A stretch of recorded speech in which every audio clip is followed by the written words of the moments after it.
What's going on, everyone? Welcome back to Sin City Crypto. I am one of your co-hosts, David. I am joined with Robin, and today we are going to take a deeper look into BendDAO and what that means for the NFT marketplace. So without further ado, let's go ahead and jump right into it. We have here the NFT lending protocol. BendDAO is proposing emergency changes amid a credit crisis. On Monday, the developers of this platform proposed new emergency measures in an attempt to stabilize the ecosystem. The project had just as little as 15 wrapped Ethereum, which worth about $23,700 to pay back their lenders. Now, approximately 15,000 ETH was lent during using the mechanism, and to save the protocol from a credit crisis, the dev team from BendDAO suggested that the liquidation threshold for collateral would be constrained to 70% of the loan value, down from the current 85%.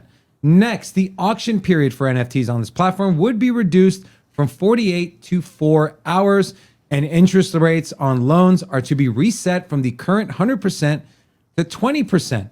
And if we jump over here and look at some statistics, currently there are a little under 19,000 Ethereum in reserves, 28,000 in NFT collateral, and there's over 16,500 ETH that is borrowed. And you can see here the borrow APR is 55% and the deposit APR is 43%. Robin, not a lot of people are talking about this. I feel like it's a topic that's very undermined. I don't want to say undermined, but it's not getting the attention it deserves. I mean, this could literally spell doom, not just for the top brand in all of the NFTs, but for the NFT marketplace as a whole. Yeah, we haven't seen a big shakeout when it comes to the NFT sector yet. Every cycle you see basically a massive liquidation, even in the top projects when it comes to cryptocurrencies.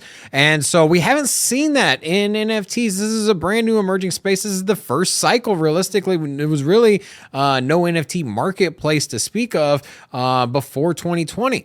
And so now, how low is this going to go? Are we going to, this is an awfully similar parallel that we had with the CeFi lending, which Celsius and even a little bit of Voyager, even though their lending was more institutional. But what we're seeing is that we have companies that are over leveraged that perhaps didn't estimate the volatility when it came to their assets. And the CeFi lending that was Celsius, that was with tokens. Here we have the lending being in the liquidation zone in the NFT sector. And how far down is this going to go? Is this going to cause cascading liquidations? Are we going to get the Terra Luna effect where, you know, the prices start to tumble out of control as you get more liquidations? We see it when it comes to leverage trading. You liquidate one position, the price goes down, liquidates another position. That is all on the table here. Now, I think that it could also spill over to Ethereum. I mean, think about it. If you're basically liquidating and selling tons of Ethereum as well. So would this simply be confined to the NFT sector, or could we see massive liquidations and sell-offs and then basically the cash out and selling of Ethereum on the back end, which could in turn affect the Ethereum marketplace? Absolutely, anything is on the table, and when you're looking at these projects, you should really step back and think about what are the larger implications of said liquidation. They only have a very, very minimal amount of Ethereum in the reserves. How much was it on the reserves, David? On Ethereum, it was like I know you said 15 at one point. Was that reserves? You have 18,976 Ethereum. And then you're looking here, you have 16,000 ETH borrowed. And so if the price were to drop, just straight mathematics, okay? If you're going to liquidate at 70% of the value of the NFT. So that's what the DAO proposed and voted on and passed, was 70%. So what is 70% of 19,000, David? Now, if you think about that, your liquidation about 14,000. So 14,000.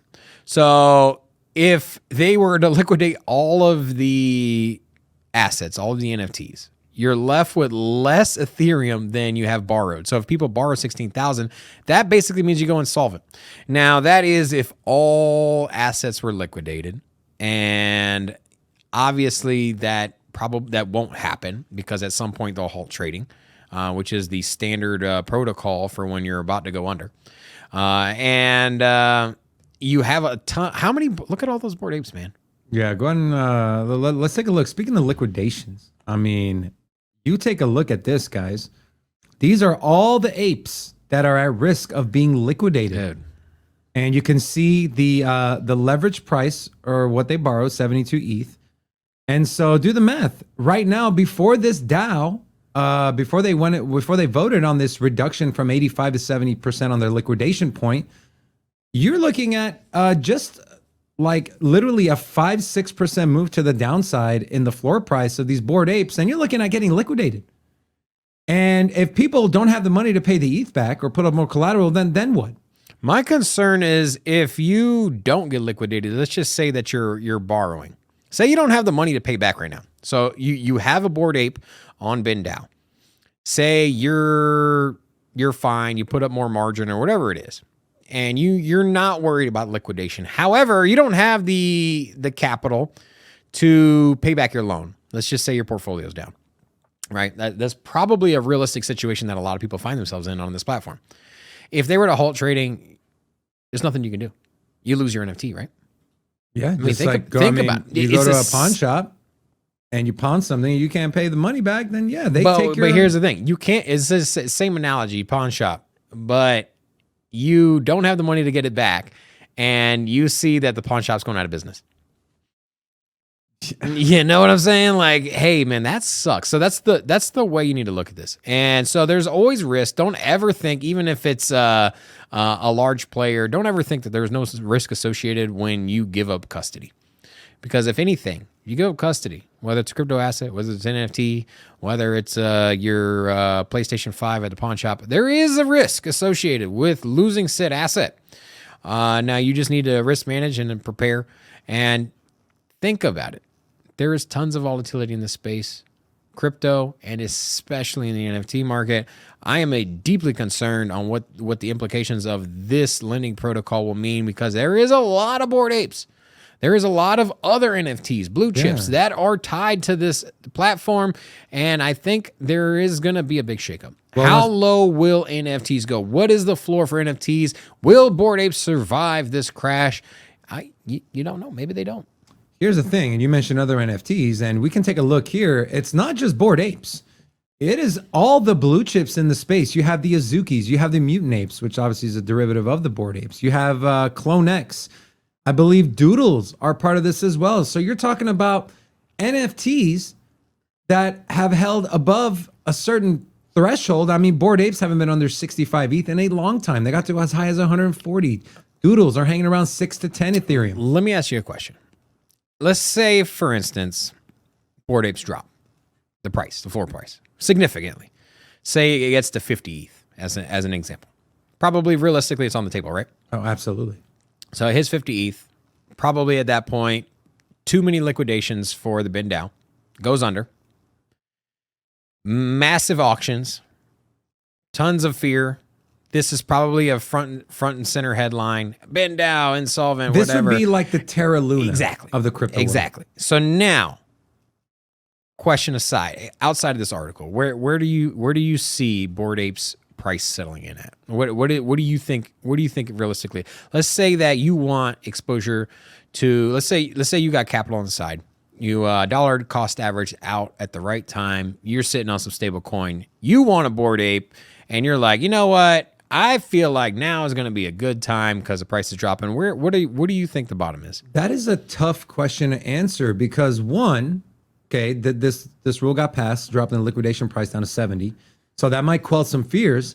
And you might have more people who, there's tons of people out there, whales, NFT whales, that have multiple Bored Apes, multiple crypto punks that might see the 70% liquidation price and say, hey, I'm going to jump in.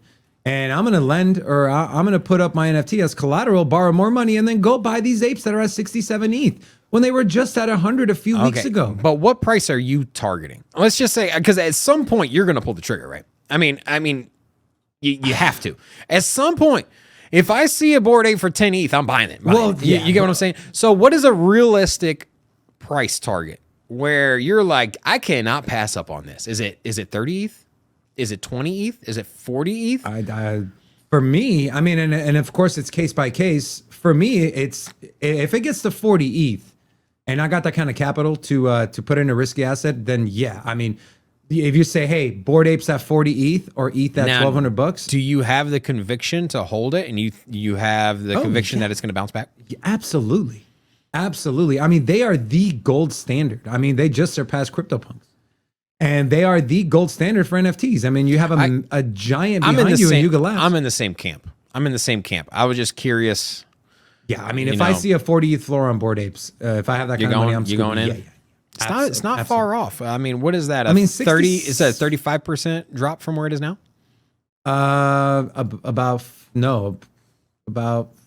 45, 40, 45, which in the NFT world is not That's not what out I'm of the saying, question. man. You know what? If you want a Bored Ape, you want exposure, maybe this BendDAO news is positive for you.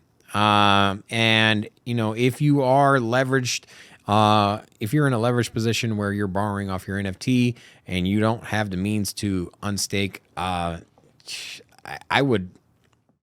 be nervous. I mean, I'd be really nervous. But you know, if you're watching this and you have the ability to remove your Bored Ape, I would, not financial advice, just man to man, man to woman, man to whoever's watching. Give some thought, There's do your some entertainment part research, of the show. Listen, and someone evaluate your position. That's you all know, one of our friends, DZ from Bitboard Crypto, mentioned yesterday that there was a gentleman by the name of Franklin. I believe he's got like 50 or 60 apes. He used this platform. I'm not sure if exactly this platform, but I'm assuming he did because it's a similar one, where he kept putting up his NFTs as collateral, invested, and now he's up to close to 60 apes. So with the liquidation price now lowered 15%, are we going to see more of that? I mean, you saw what one person can do. Imagine if you get a few more people in there. And this is a space that can be easily manipulated with trading volume, moving in and out of wallets. So I would not put it past people to start using this platform more now the liquidation price is down to 70%. But as always, with lending and custody and borrow, always, you know, excessively risk managed. I'm glad you brought up volatility. If you're new to the NFT space, you're not familiar with volatility, let me just break it down for you this way. Just imagine if there was only 10,000 Bitcoin. And then imagine you weren't able to buy and sell fractions of it. You can only buy and sell one Bitcoin at a time. Imagine how much volatility we would see and how easy it would be to move the market. If you're sitting on 10 Bitcoin, you could just sell that. How much that would clear the order books. So that's kind of the same mentality you should have when it comes to NFTs. I know there is a movement into fractionalized ownerships when it comes to NFTs, but realistically speaking, you buy and sell one, and that's how the market moves. And there's less assets in comparison to large crypto projects. So the volatility is that much greater, 100-fold greater. And right now we're at an extreme volatility point where we have tons of uncertainty. And so I'm unsure where this is going to go moving forward. But if you are in the camp that you are leveraged on this, evaluate. And then reevaluate. And on that note, and then also subscribe to our channel. Yes. Make sure you come by 10:30 a.m. on weekdays. That is Vegas time. That is Pacific Standard Time to get all your info and entertainment on crypto. We will keep our ears to this story. If anything develops, we will continue to bring you news on it. So make sure you subscribe, ping the notification bell. That'll do it, you guys. On behalf of myself and Robin, we'll see you next time. Peace.